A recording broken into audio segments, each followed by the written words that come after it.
सानसे सिगाङाव एनडिबिनि बारग' आफादगिरि लोगोसे आथिखालनि डिप्युटि चिफ गबिन्द बसुमतारी आरो उदालगुरिनि एमएलए बिथांनि मोनसे स्टेटमेन्टखौ लानानै गोबां रिएक्शन होनाय आं नुनो मोनदों।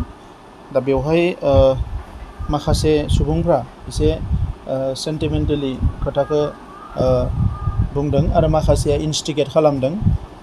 बेवहाय आङो बेखौनो बुंनो सानदों जे एनडिबिनि बारग' जायफोर दैदेनगिरि आरो बारग' जायफोर जोंहा केडारफोर दङ बिथांमोना रिहेबिलिटेसनखौ थाबैनो मोनगोन आरो बेवहाय एनडिबिनि केडारफोरनि रिहेबिलिटेसन एबा साख्रि मोननांगौ बेखौ लानानै गोबां खोथा दान्थे बिदान्थे जानायखौ नुनो मोनो। दा नैबे समाव कभिड-19नि मोनसे थासारि थांबाय, इलेक्सन थांबाय बायदिसिना आरो लिस्टफ्रा प्रपारलि जायैनि थाखाय नांगौ समाव एसे डिले जादों। नाथाय आसाम गभर्नमेन्टआ अलरेडि 150 crore सेंसन खालामनानै होदों। नैबे नभेम्बरनि जानो हागौ सेकेन्ड नङाबा थार्ड उइकनिफ्रायनो बे फैसाफ्रा बिथांमोननि एकाउन्टआव हाबगोन आरो बेजों लोगोसे जिफोर रिक्रुइटमेन्टनि बाथ्रा गुबुन गुबुन डिफेन्स फर्सआव रिक्रुइटमेन्ट आरो बेजों लोगोसे जोङो नाजादों कि स्टेट गभर्नमेन्टनि माखासे जि जबफोर दङ बेवहायबो एज रिलेक्सेसननि गेजेरजों हायोब्ला एपइन्टमेन्ट होनाय बे हाबाफारिफोरखौ सिङाव जोङो मावगासिनो दङ आरो केस उइथड्रआ 274 जाबाय। बाखि जिखिनि हाइनेस क्राइम होनना बुङो गिदिर गिदिर केस बेखौ बोरैहाय सल्भ खालामनो हायो बिनि थाखाय माखासे हाइकर्टनि एक्सपार्ट उकिलफोरजों रायलायबाय थानाय जादों। आसाम गभर्नमेन्टआ बेवहाय पुरा पजिटिभ आरो जोंबो नारसिनगासिनो दङ।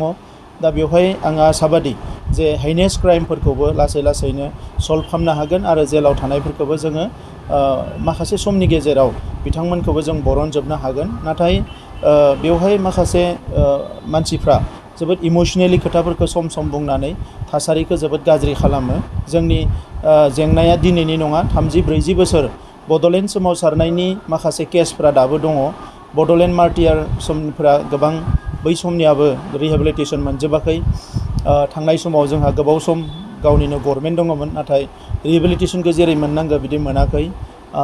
बिनि उनाव बिएलटिनि माखासे जिफोर केडारफोर लिडारफ्रा सोरबा पलिटिशियान जाबाय, सोरबा थिकादार जाबाय, नाथाय गोबां केडारफ्रा दिनै न'खर सामलायनायाव जोबोद उसुबिदा जादों आरो बै समनि एबसुनि भलेन्टियार फर्स जायफोरनि दिनै गथ'फ्रा देरबाय नाथाय बिथांमोना थानो मोजां गंसे न' गैया, सोलिनो थाखाय मोनसे मोजां राहा लामा गैया। दा बेफोरबायदि जेंनायाव गोग्लैनानै दङ। थिग बेबायदिनो एनडिबिनि PR आरो S बे सेंग्राफ्राबो निस्सय बेबायदि जेंनायाव लासैनो गोग्लैगोन। बिथांमोना 2020 सनाव एकर्ड खालामदों, प्राय 21 जाबाय, बोसोरसे बारबाय।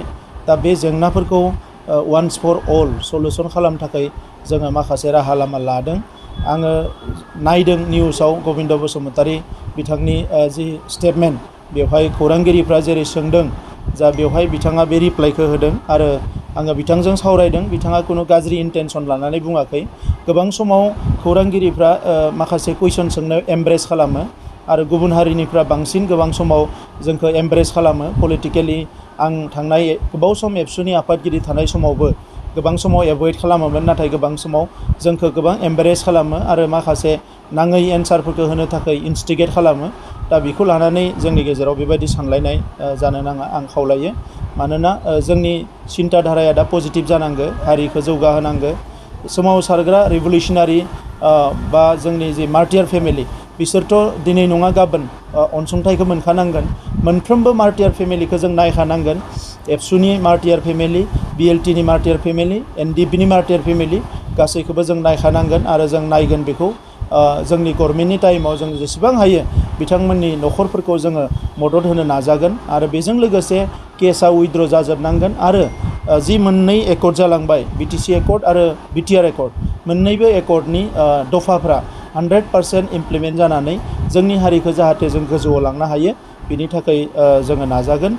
आथिखालाव साफा सानै मानसिफ्रा साना हसियानो बायदिसिना इन्स्टिगेट खालामग्रा एबा थुनज्लायग्रा खोथाफोरखौ बुङो, बियो मोजां नङा। ससियेल मिडियायाव थानाय जोंनि लाइमोनफ्रा जायफोरा दिनै इयुनाव गोलाव सम जिउ खांनांगौ दङ बिथांमोना दिनै साख्रि गैया, बिथांमोना दिनै मोजां सोलोंथाइ लानो हायै गोबां दङ। बै लाइमोनफोरखौ एसे नङै बाङै लामाजों दैदेनलांनाय बायदि जायो। दा नंखायनो बेबायदि जाहाथे खालामा आं बेखौ खावलायो।